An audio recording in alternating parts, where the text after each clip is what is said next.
everyone, Narjis here, your favorite Bangladeshi Borop, and today I'm going to share the recipe of Bangladeshi style meatballs. প্রথমেই আমাদের লাগবে কিমা। আমি এখানে beef কিমা নিয়েছি, তুমি চাইলে chicken কিমা নিতে পারো, but I mean meatball is beef, okay? So beef keema now. And then we are going to add all these different spices that I'm mentioning here on the screen. তুমি চাইলে স্ক্রিনটা pause করে screenshot নিয়ে নিতে পারো, তারপরে কিমার মধ্যে এটা ভালো মতো মাখিয়ে নিবে, তারপর সেখান থেকে ছোট ছোট বল বানিয়ে নিবে, ওকে? এখন এই পার্টটা আমার ভিডিও করতে মনে নাই, I did not play like hit the record button. So basically একটা প্যানের মধ্যে তুমি মিটবলগুলি অল্প একটু তেলের মধ্যে ভেজে নিবে।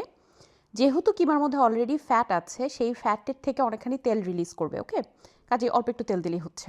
এবারে এই যে কিমা ভাজার তেলটা থাকলো, সেটার মধ্যে তুমি স্ক্রিনে দেওয়া যে মশলাগুলি আছে সেগুলি একসাথে ব্লেন্ড করে তারপরে ওই তেলটার ভিতরে অ্যাড করে দিবে, and then we will start cooking the gravy. এই গ্রেভিটা মোটামুটি মনে করো বাটার চিকেনের গ্রেভির মতন একটা ফ্লেভার আসবে, ওকে? তোমাকে এটা বেশ লম্বা সময় রান্না করতে হবে, বিকজ তোমার টমেটোটা তুমি কাঁচা দিচ্ছ, কাজে টমেটোটা কুক হওয়ার সময় লাগবে। সো মোটামুটি মনে করো আমি এখানে প্রায় 20 to 25 মিনিটসের মতন এটা কুক করেছি। দেন আমি যখন দেখলাম যে উপরে তেল ভেসে আসছে, তখন আমি বুঝতে পেরেছি যে this is done, and then I started adding the meatballs here. মিটবলগুলি দেওয়ার পরে অনেক বেশি সময় তোমাকে রান্না করতে হবে না, বিকজ আমরা মিটবলগুলি বিশাল বড় বানাইনি, সো ভিতরে কোনো ফ্লেভার যাওয়ার ব্যাপার নাই।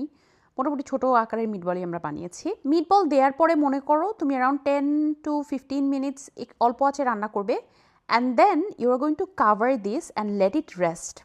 আমি মনে করি 2 থেকে 3 ঘন্টা মতন রেস্ট করাটা ইম্পর্টেন্ট, বিকজ তাহলে এই যে দেখো এখানে গ্রেভিটা কিন্তু থিক হয়ে গেছে। সো বেসিক্যালি মিটবলটা গ্রেভিটাকে সোক করে নেয়, and then it releases this amazing flavour. I am not exaggerating, but my meatball recipe is a cult favourite, so do try it.